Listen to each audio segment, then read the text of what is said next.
as estruturas de concreto armado, que é o tema base aí para iniciarmos, né, o curso Estruturas de Concreto Armado. Bom, antes de iniciarmos, né, vamos entender primeiramente o conceito de concreto, tá?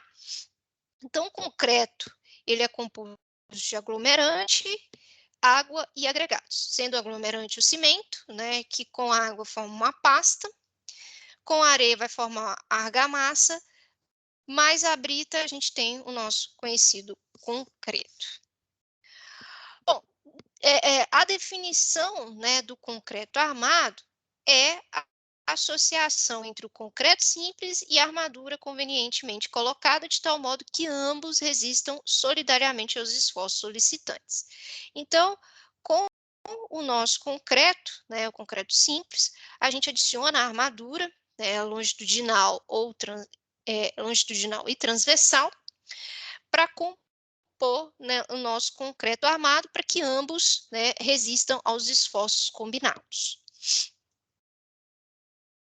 Bom, a gente tem, né, que entender que o uso do concreto armado, né, o uso das armaduras, se vem por causa das propriedades do concreto simples.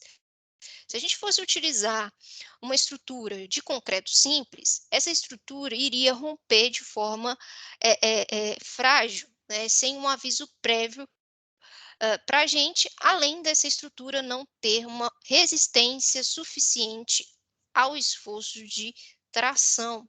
E a gente sabe, né, por exemplo, numa viga, né, por exemplo aqui, nessa viga biapoiada, que a gente tem, né, o esforço de momento fletor que está provocando, né, esforços de compressão e tração na seção da minha estrutura. Logo, né, a gente sabe que uma parte, né, principalmente a parte inferior da minha estrutura, na parte de baixo aqui, ela está sendo bem submetida à tração. E logo ela, né, como o concreto não tem uma característica muito boa, né, na resistência à tração, ela irá romper-se.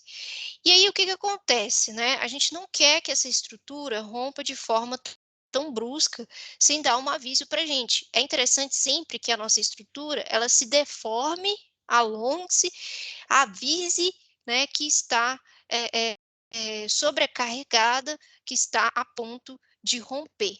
Então, uma forma de fazer isso é utilizar barras de aço na longitudinal, ao longo do comprimento dessa estrutura, para melhorar essa característica.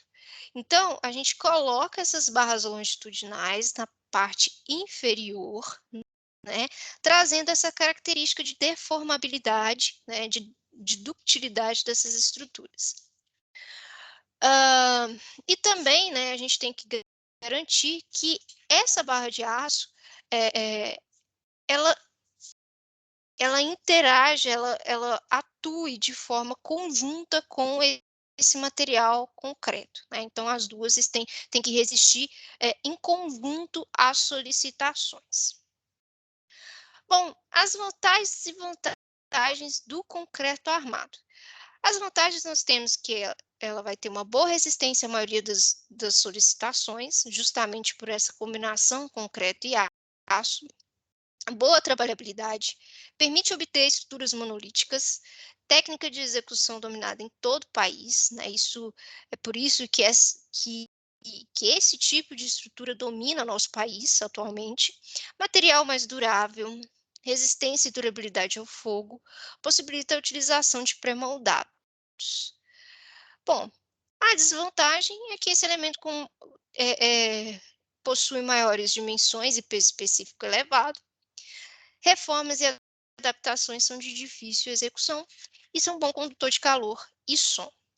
Então, isso a gente pode tirar comparando com os outros materiais que a gente utiliza nas estruturas, como aço e madeira, né? Então, nós temos várias vantagens, porém, nós temos algumas desvantagens desse material que a gente tem que verificar, né, ao tipo, né, de estrutura que a gente está fazendo, as condições que nós temos no entorno, num todo.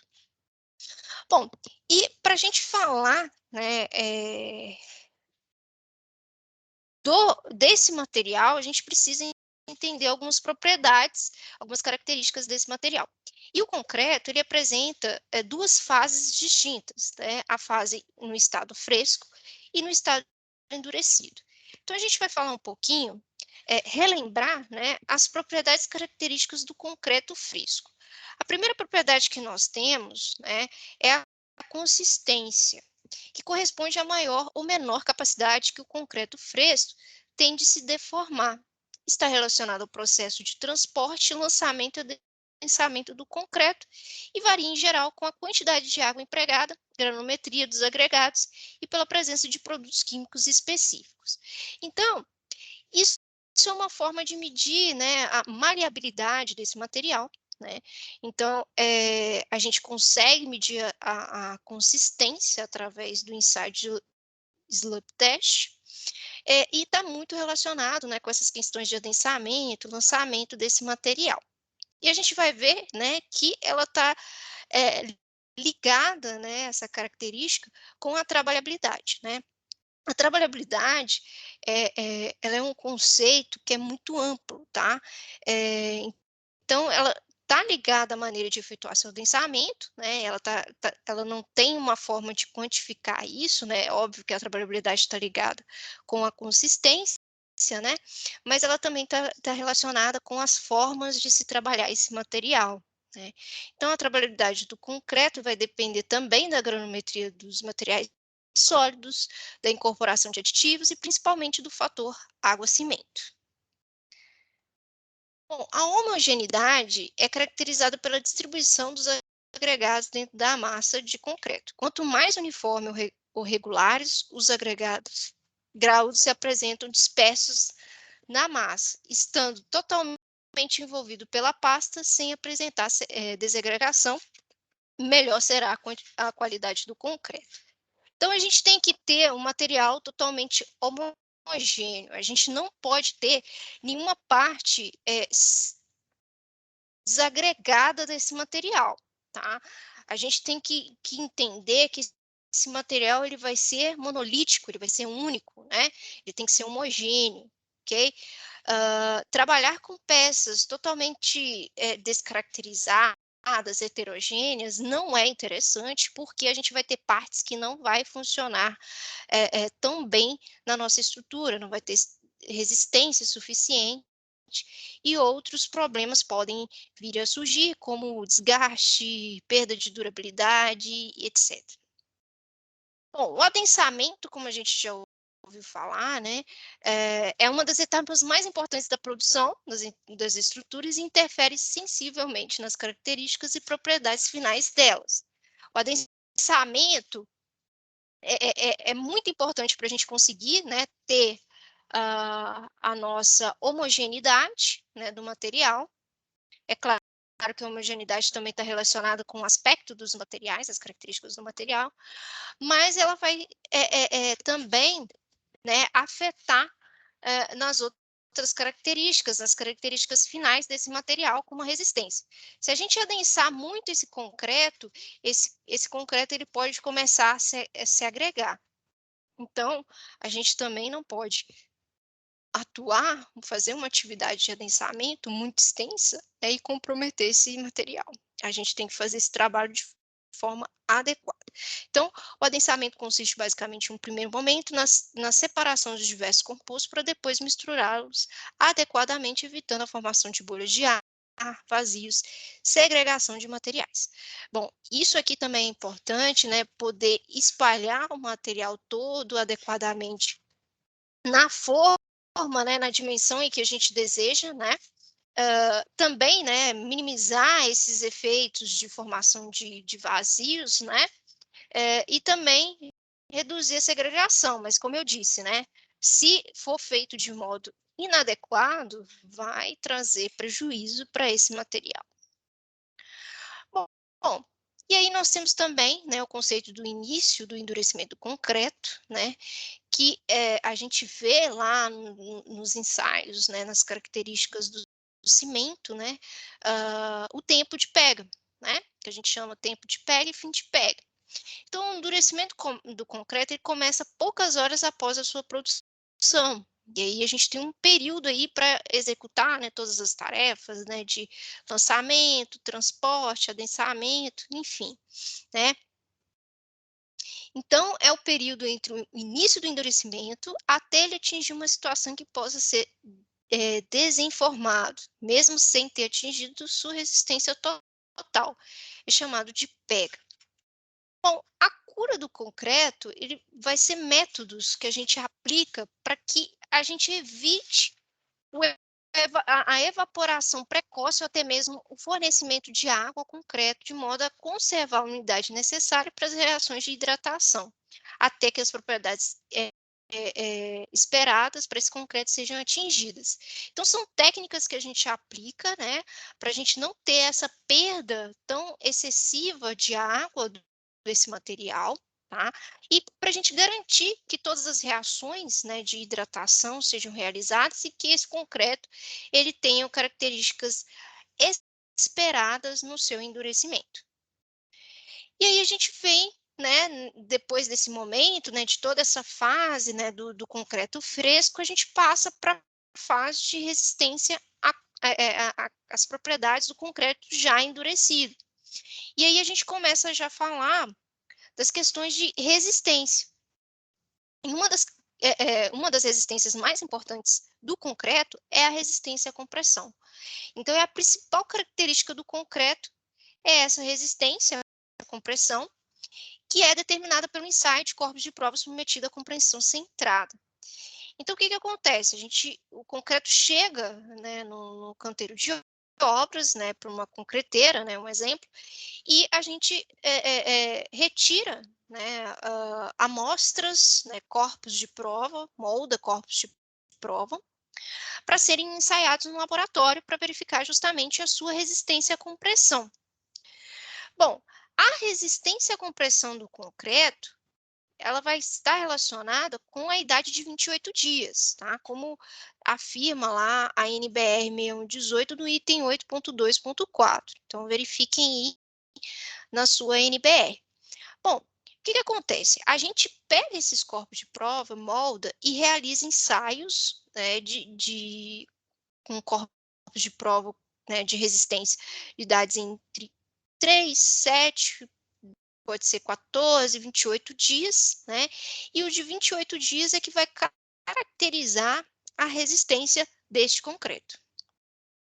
Então, aqui estão alguns exemplos, né, da máquina que a gente utiliza para resistência, para os ensaios, né, de resistência desse concreto. Então, primeiro aqui a gente tem a prensa, né, que a gente executa um ensaio de compressão. Nós temos também um ensaio de flexotração. A gente pode utilizar esse mesmo equipamento, né? O que a gente faz é acoplar essa estrutura aqui, né? Para a gente ter os apoios e executar uma carga com o corpo de prova na horizontal. E também a gente pode executar um ensaio de compressão diametral. Bom, a resistência característica do concreto à compressão, o FCK, vai ser um termo que a gente vai utilizar bastante na nossa disciplina. E ele é definido pelo valor que apresenta grau de confiança de 95%, ou seja, o FCK é o valor de resistência de modo que 95% dos resultados dos ensaios estejam acima dele ou 5% abaixo. Então, lá naquela curvinha de Gauss, né, se eu desenhasse aqui, só para vocês lembrarem, temos aqui a distribuição normal, e aqui, né, nós temos os 95%.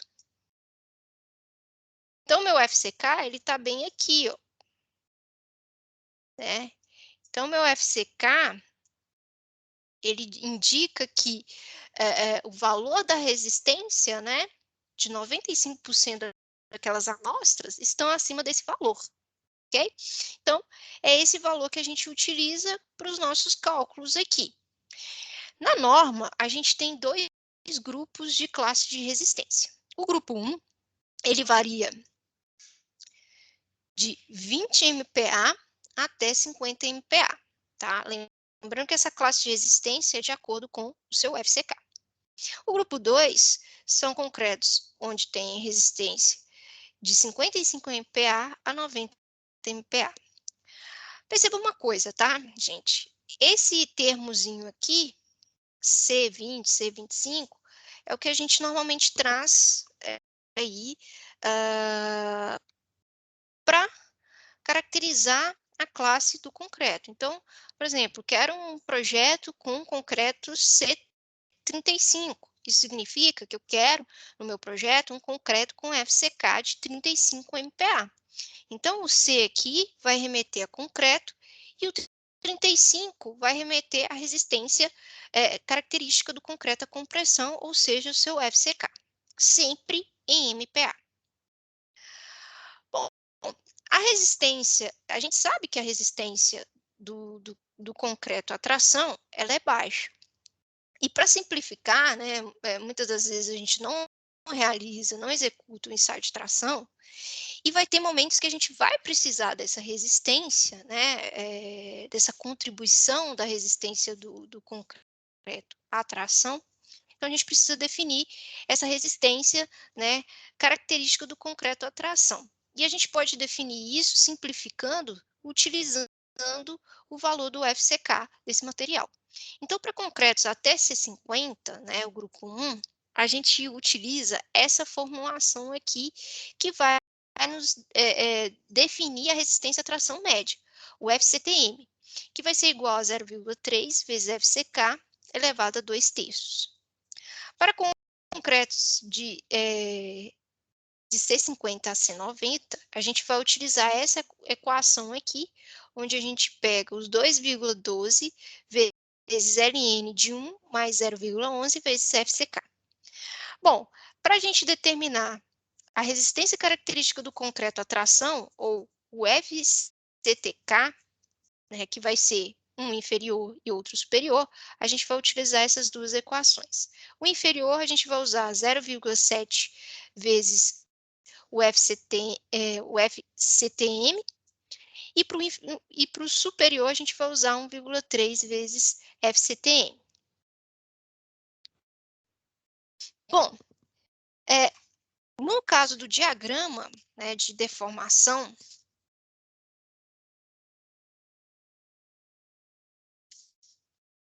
do concreto, né, para análise no estado limite último, que a gente vai falar mais adiante, a gente pode utilizar um diagrama simplificado, tá?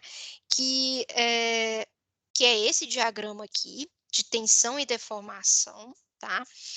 Esse mesmo diagrama vocês conseguem obter na norma, tá? Na NBR 6118 de 2014, no item 8.2.10.1. Tá? Vocês têm também essa descrição desse diagrama. Bom, esse diagrama pode ser utilizado para qualquer classe de concreto, tá? A relação, né, de tensão e deformação na parte parabólica, né, nessa parte parabólica aqui, ela vai, nessa parte aqui, tá, gente, parabólica aqui, ela é dada através dessa equação da tensão aqui em função das deformações, tá? Então, ela vai ser dada em função da resistência do concreto de cálculo, né? O FCD, e também em relação à deformação, né? Sobre a deformação C2, tá? A deformação C2 é a deformação específica, né, do concreto, de encurtamento, tá? Que é nesse início aqui, aonde a gente tem o processo de simplificação dessa curva, tá? Que é o início do patamar plástico desse material. O Epson CU, né, ele vai ser a deformação específica de encurtamento do concreto já na ruptura, tá? Interessante a gente trabalhar nessa região aqui, né, antes, né, desse patamar, antes de chegar ao patamar de plastificação e também antes de chegar na ruptura, tá? Bom, e aí a gente tem, né, a definição, né, dessas deformações, hã, os valores, né, que a gente pode adotar para concretos até C50, né, que é o grupo 1, a gente pode adotar esses parâmetros aqui para deformação, enquanto que para os concretos C50 a C90, a gente deve calcular esse parâmetro de acordo com essa formulação. Bom, o diagrama tensão-deformação simplificado, ele também vai nos dar os valores de modo de elasticidade ou secante, né, que é o EC, que vai ser a relação da tensão sobre a deformação, tá? Então, para os concretos, do grupo 1, a gente utiliza essa relação aqui, tá? Onde a gente tem o alfa-ESA1, que é um parâmetro que está relacionado à natureza do agregado que a gente utiliza, né, no concreto. Então, a gente tem que estabelecer qual é o material que a gente está utilizando no agregado, né, que vai incorporar esse concreto, ok? Vai interferir nas suas características mecânicas. A gente tem uma tabelinha que informa, que dá esses dados de acordo com esse agregado, multiplicado por 5.600 vezes raiz de FCK. Bom, para o grupo 2, a gente utiliza esta equação aqui, onde esse módulo de elasticidade vai ser igual a 21,5 vezes 10 a terceira, vezes o alfa-E, vezes FCK dividido por 10, mais 1,25 elevado a 1/3. Bom, na análise elástica, né, a gente pode utilizar esse módulo de elasticidade de cálculo, que é o ECS, tá, que vai ser esse alfa-I vezes o ECI, que foi aquele E que a gente calculou anteriormente, né, o módulo de elasticidade, tá, ou secante, que onde esse alfa-I vai ser dado por essa relação aqui, né, de 0,8 mais 0,2 vezes FCK sobre 80, que tem que ser menor ou igual a 1, tá? E nós temos também, né, os modos de elasticidade transversal e coeficiente Poisson, né, o GC, né, que é o modo de elasticidade transversal, que vai ser 0,4 do modo de elasticidade de cálculo, e o coeficiente Poisson vai ser 0,2.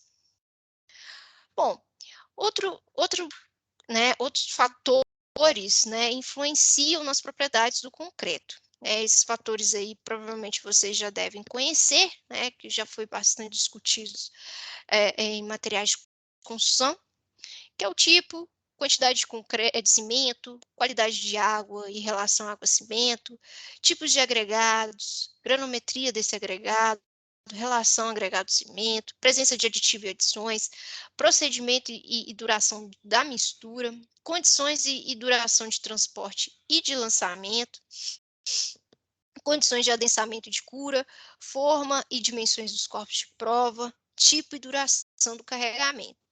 Tudo isso aí vai afetar nas propriedades desse concreto, né? Perceba que a maioria deles está bem relacionados com as características dos materiais que compõem o concreto, como também no seu procedimento de execução, né, de lançamento, adensamento, transporte desse material.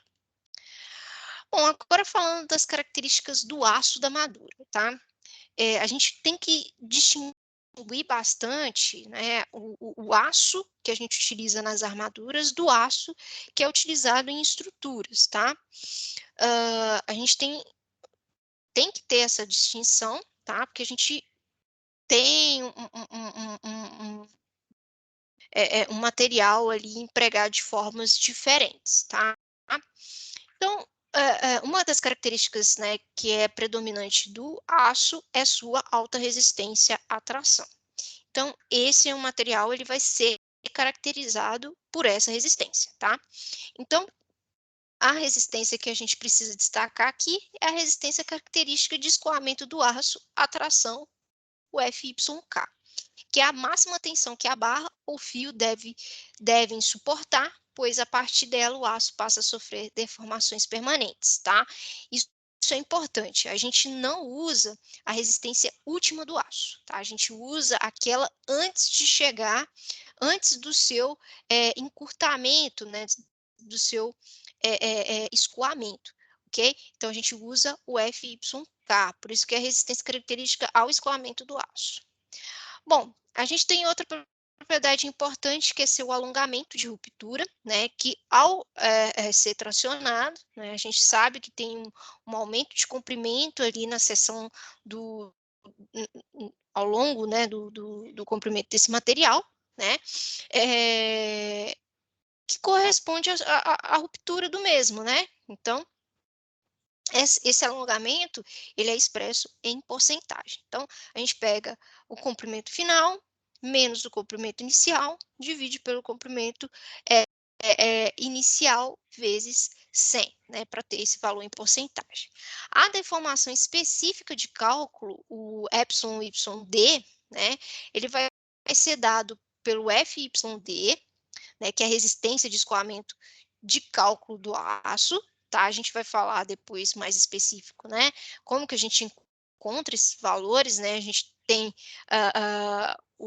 a resistência de cálculo do aço e também tem do concreto, tá? O que vai mudar é esse fator aqui que divide essas resistências, tá? Que vai ser dividido pelo modo de elasticidade do aço, que a gente vai admitir que vai ser 210.000 MPa. Bom, a gente tem aí 3 tipos de aço comumente utilizados em estruturas de concreto armado. A gente tem as designações para eles. Então, nos projetos, a gente tem o nome desses materiais, como a gente viu lá em concreto, né? Eu tenho concreto C30, C35, C40. Aqui a gente tem uma designação para o aço também. Então, a gente tem o aço CA25, CA50 e CA60. Ah, o que significa esses termos aqui? O CA significa, né, concreto armado. 25 é a resistência ao escoamento característica desse aço. Então, né, o 25 aqui é só eu multiplicar por 10, que eu vou ter o FYK em MPa. Então, por exemplo, o CA50 eu tenho 500 MPa, né, de resistência característica ao escoamento à tração. E eu tenho também outras informações, né, como a deformação, né, e outros detalhes que a gente também pode obter com o fabricante, tá? Mas o que é importante a gente saber essas duas colunas aqui, o aço, a designação, e o seu FYK, tá? Isso que é o mais importante, ok? Bom, o CA25, ele normalmente, ele não vem com essas arestas aqui, né, esses altos relevos aqui, tá? Essas nervuras. Ele é mais liso, tá? O CA50 são essas barras mais grossas que a gente normalmente utiliza na longitudinal, né? O CA60, eles são materiais mais finos, né? São barras mais finas. E aí a gente acaba utilizando ele para fazer dobras, né, fazer estribos, né, enfim, a gente vai ver isso, a aplicação disso mais à frente. Então, a gente vai utilizar bastante esse aço CA50 e o aço CA60, tá? A gente vai ver que o CA50 a gente vai utilizar muito aí para na hora de fazer o dimensionamento da flexão, né, de vigas e lajes, né, e o CA60 a gente vai utilizar ele bastante para combater o cisalhamento em vigas, né, que a gente vai utilizar os estribos, tá? A gente vai ver a aplicação deles aí melhor mais à frente. E aí, só para, né, reforçar, o CA50, ele é feito a partir, ele é laminado a quente, tá? Ele tem a superfície rugosa, né? Ele tem essas estrias aqui, justamente para ter aderência com o concreto.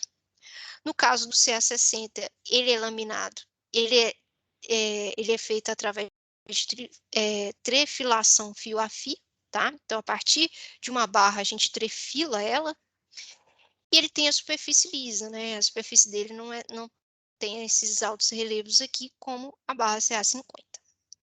Bom, e aí outra coisa que é bem importante, né, no início de um projeto, né, e que também vai afetar as características desse material, é a agressividade ambiental, tá? Então, na norma, a gente tem uma especificação a respeito das classes de agressividade ambiental relacionada com o risco de deteriorização da estrutura. Como a gente tem o aço incorporado ali nesse material, a gente sabe que o aço ele tem uma baixa durabilidade, né, quando exposto ao ambiente, e a gente precisa proteger esse material contra esses fatores.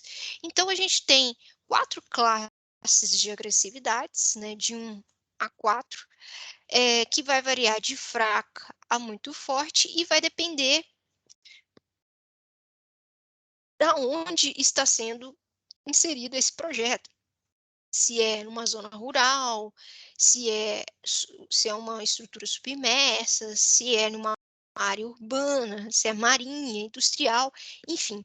E com isso a gente consegue definir, né, se é um risco insignificante, pequeno, grande ou elevado. E essa informação vai nos dar uma outra informação, né, que é a respeito, hã, do tipo, né, de concreto que eu posso utilizar, né, se eu estou numa classe muito agressiva, vou elevar a resistência desse material, e também, né, nos traz informação a respeito da relação água-cimento em massa, tá? Então aqui a gente tem, essa relação com as classes de agressividade, então perceba que quando aumenta a classe de agressividade, a gente tem um aumento aqui também, né, da resistência desse concreto, que deve ser aumentada, tá? Nunca inferior a esses valores aqui estabelecidos. E já a relação água-cimento, ela já reduz, né? Eu vou reduzindo essa relação água-cimento de acordo com o aumento da agressividade desse ambiente. Bom, no mais é isso, né?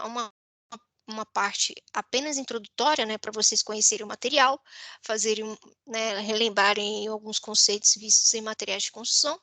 Sugiro aí vocês darem uma olhada na norma, já ir se familiarizando com esses termos, com essas tabelas, tá? Que estão aí dispostos na norma. Eh, eh, e também fazer o uso, né, dos livros, né, que foi passado de referência para vocês darem uma boa lida aí nesses conceitos introdutórios, ok? Até a próxima aula.